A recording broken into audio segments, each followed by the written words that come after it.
দিকে যারা ইমানের পক্ষে দুনিয়ায় তারাও মানব কল্যাণমূলক অনেক কাজ করেন, যারা অন্যদিকে অবস্থান নেন তারাও অনেকে মানব কল্যাণমূলক কাজ করেন, কিন্তু দুইয়ের কাজের মর্যাদা মহান মাবুদের দরবারে সমান নয়। আল্লাহ তাআলার পূর্ণ আনুগত্য স্বীকার করে নিয়ে যারা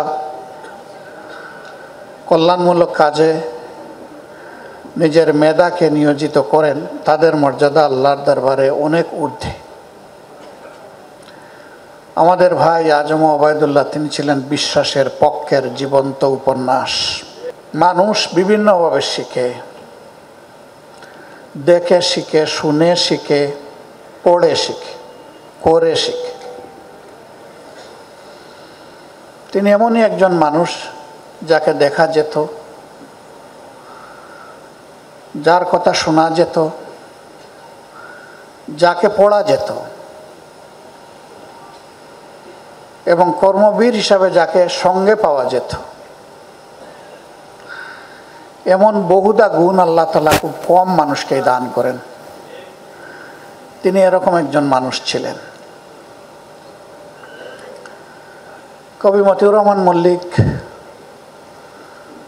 বাংলাদেশের সমাজ জীবনে নতুন রেনেসাঁর উত্থান ঘটিয়েছিলেন, কিন্তু আল্লাহ তাকেও আমাদের থেকে নিয়ে একনল হ্যান্ড ওয়াশ 100% প্যারাবেন ফ্রি, তাই নিরাপদ হাতের জন্য আস্থা রাখুন একনলে। শিশু এবং তরুণদের সাথে কণ্ঠ মিলিয়ে 90 বছর বয়স পর্যন্ত তিনি বিশ্বাসের পক্ষে গান গেয়ে গিয়েছেন।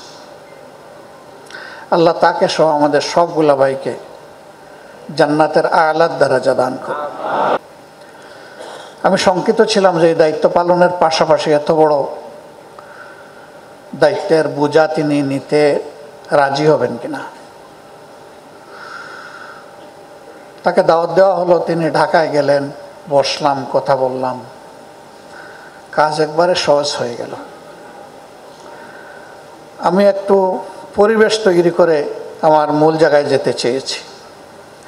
তিনি হেসে দিলেন, হেসে দিয়ে বললেন যে আমির জামাত, আমি তো অবুঝ অবস্থায় ইসলামী আন্দোলনের কর্মী, তা আপনি সংকোচ করছেন কেন? যা বলার আমাকে সোজা সবটা বলে দেন।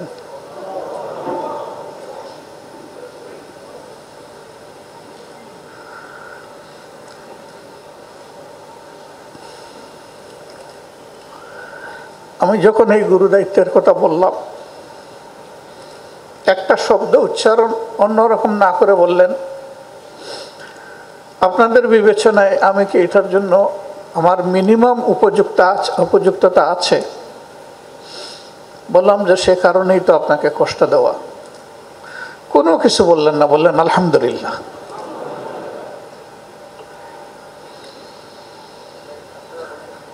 তারপরে পরের সপ্তাহে গেলেন, বসে কিছু বিষয় একটু ডিটেলস আলোচনা করলাম। সব কিছু শুনে বললাম যে কষ্ট হবে, তবে এত বড় দায়িত্বের জন্য খুব ভালো হয় যদি চিটাঙ্গের বন্ধুরা আপনাকে ছেড়ে দেয় আমাদের জন্য। আর তারা যদি না ছাড়ে তাহলে আপাতত সপ্তাহে 2 দিন করে আমাদেরকে সময় দেবেন। বেশিরভাগ ক্ষেত্রে উনি বাসে যাতায়াত করতেন। আমাদের কঠিন সময় ছিল, আমরা তাকে প্লেনের টিকিট দিতে পারিনি। কাজ শেষ করে রাত্রে 12টার বাসে উঠতেন যাতে সকালে এসে এখানে ফজরের নামাজ পড়তে পারে।